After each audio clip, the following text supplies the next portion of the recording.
Eu misma. Sí, No, nada. Pois sí, tomei para o embarazo unhas vitaminas. Jamás, gracias a Dios. bueno, calcio, vitamina B12, de eso sí. Tomo coláxeno, magnesio e creatina. Eu desde que as tomo, que as estou tomando ben. Máis vitalidade, máis enerxía, sí. Sí, porque daquela estaba moi boixiña A ver, eu creo que todo está ben o que sea maiores e sempre que sexa recomendado. Miña hermana está empeñada en que eu tome algo. Dixe, pero por que vou tomar? Se non me fai falta. Iso é buenísimo. Claro. Non te van poñer como novo porque non funciona así a cousa. Hai que facer outras cousas aparte de tomar suplementos.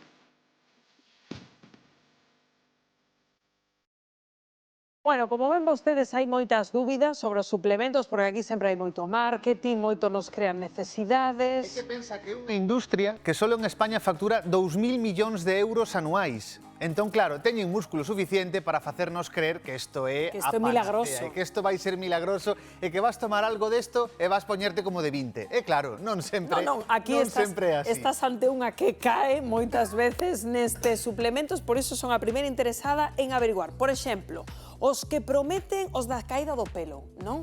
Os que din que con isto vas a ter unha melena que vamos. Claro, é que de repente vai medrar ata onde non hai. Claro, que, Efectivamente. bueno, pois temos aquí estes suplementos para caída do cabelo que ademais, ollo, teñen un prezo entre 10 e ata 45 euros para tomar cada mes. É dicir, podes estar gastando 40 euros ao mes para que medre pelo. A ver, realmente, que hai detrás destes suplementos que supostamente fan medrar o pelo? Bueno, pois teñen unha evidencia relativa. É dicir, que quere decir? Os estudios que hai sobre estes suplementos para medrar ese cabelo, a eficacia que teñen é relativa. É dicir, primeiro, onde non hai non vai medrar, é dicir, se tes un problema de alopecia non van solucionar o problema, non van facer que medre pelo aí onde non hai. O que sí que poden facer, por exemplo, é mellorar certas cousas, é dicir, poden mellorar o anclaxe do cabelo para que quede un pouquiño máis anclado, mellorar o aspecto para que brile un pouquiño máis. Eso sí, non é un crecepelo, non é un milagre que vai a facer nada, así que, bueno, teñen unha eficacia relativa. E a que hora recomendas tomar estes suplementos en xeral? Ou non sei se para cada un deles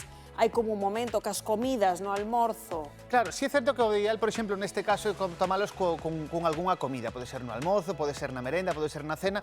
Realmente, como digo, a eficacia é relativa, eso sí, tanto neste como con calqueira dos que temos na mesa, ollo con eles se tomamos algún tipo de medicación, porque ás veces detrás desa palabra de natural, unha cousa a base de ervas, todo natural, ollo porque poden interactuar cos medicamentos que estamos tomando e aí sí que xa nos vemos nun perigo. Perfecto, pois damos a ruleta dos suplementos, a ver cal é o seguinte que imos a por o exame. Hai coláxeno, este Encántame, sí. A ver, os de coláxeno, contanos.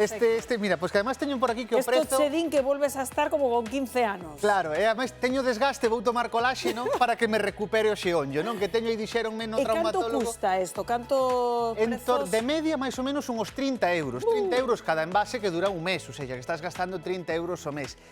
Eu sei que a industria vai facerlles creer que realmente o coláxeno é milagreiro e que vai che rexenerar os osos, pero de verdade, se me fan caso a mí e se fan caso a ciencia, están tirando os cartos. Ou seja, decir, que o problema co coláxeno? O coláxeno é unha proteína que si é certo que é necesaria e que nós todos temos coláxeno na pel, nas articulacións. Que pasa co coláxeno? Que cando nos o tomamos por vía oral, chega ao estómago, esa proteína é moi grande, entón non se pode dixerir. Entón, que fai o noso estómago? Partila en dous, nos dous aminoácidos que forman ese coláxeno. Eses dous aminoácidos absórbense, pero é que logo o corpo vai nos empregar para o que el queira. Ou seja, non xusto para ese xeonllo dereito que no que eu teño desgaste e onde quero que me mellore a articulación, ou xusto para a pel da cara que quero volver a tela maravillosa porque ese coláxeno vai me axudar.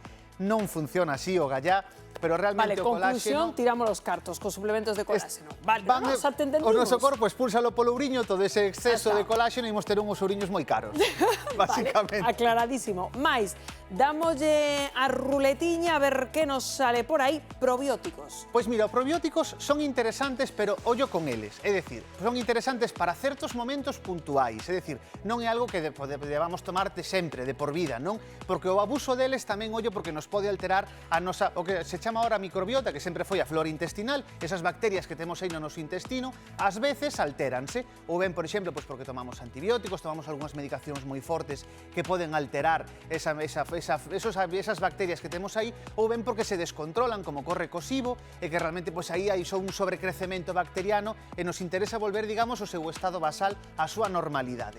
Nese momento, e baixo unha indicación dun sanitario, si é certo que é interesante, tomalo nese momento, pero ollo con tomalos de por vida, porque realmente non nos van a aportar nada extra, así que en momentos puntuais son interesantes, permanentemente.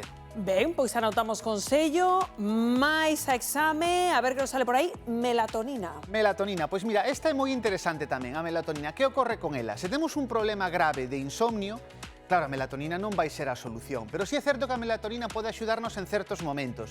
Por exemplo, cando temos un pequeno desaxuste do sono, é dicir, que falo de desaxuste, por exemplo, que son as 11 da noite e eu estou como se foran as 5 da tarde, non teño nada de sono, estou super desperto, porque incluso por unha viaxe, por exemplo, viaxei cara a Asia ou cara a América e teño aí o reloxo descontrolado. Entón, que podemos facer con estes suplementos de melatonina? Tomalos, pero de xeito puntual para volver a reenganchar ese sono e que volva a ser acorde ao noso. A parte boa é que non van crear dependencia, é dicir, na diferenza de outros medicamentos que nos axudan a dormir, que sí van nos facer dependentes deles, neste caso non, pero, pola parte contraria, crean tolerancia, é dicir, que pasa? Que se eu tomo melatonina, a primeira semana vaime moi ben, pero se a tomo 3 meses, ao final xa non me está facendo ese efecto que me facía ao principio por esa tolerancia. Así que se temos un problema grave de insomnio non o van solucionar, pero se nos custa un pouquiño, sí que como axuda podemos No tomalo. día a día axuda. Os nenos non, eso sí, cuidado. Os nenos non, que isto é importante.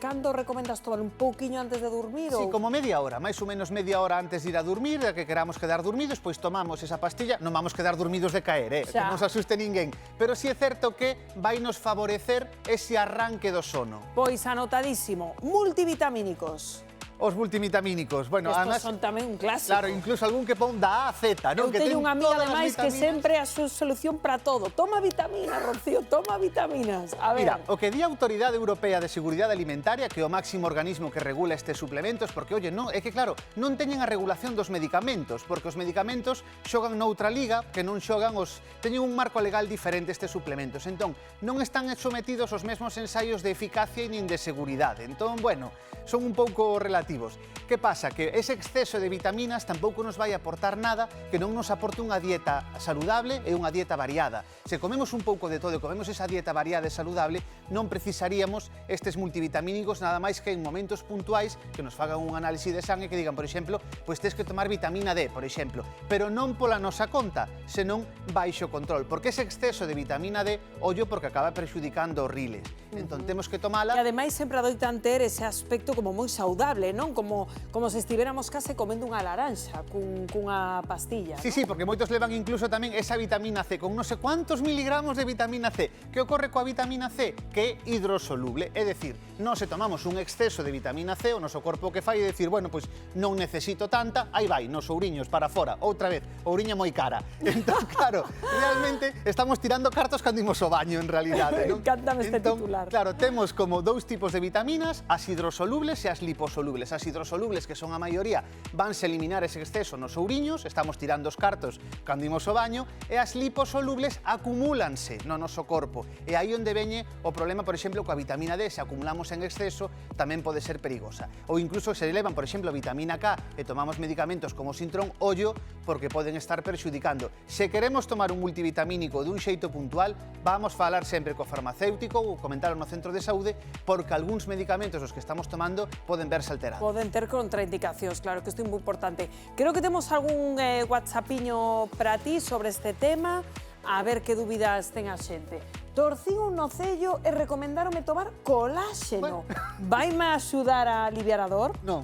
Non, para nada, ou seja, realmente se torcen un nocello que ten que facer pois ella de reposo, necesita un vendaxe, tomar algún antiinflamatorio, pero ese coláxeno non lle vai axudar, porque cando nos o tomamos, é o que decimos, o corpo vai non empregar para o que queira, ou seja, realmente, e se tomamos un caldo de osos, tamén estamos tomando moitísimo coláxeno e de un xeito máis natural e máis barato. Entón, realmente, neste sentido, non vai ir xusto a ese nocello que torceu esta persona, entón, realmente, eu recomendaríalle que non o xiguera tomando. tomando. Aínda que sempre hai ese efecto de, pois eu parece que dentro que o tomo estou mellor. Home, xa que pagaches 40 Xa. euros, efecto placebo, polo menos. Non é o que pareza, é o que realmente che está facendo. Ben, non tiraremos cartos polo retrete. Eso como mesmo. nos acabas de confirmar.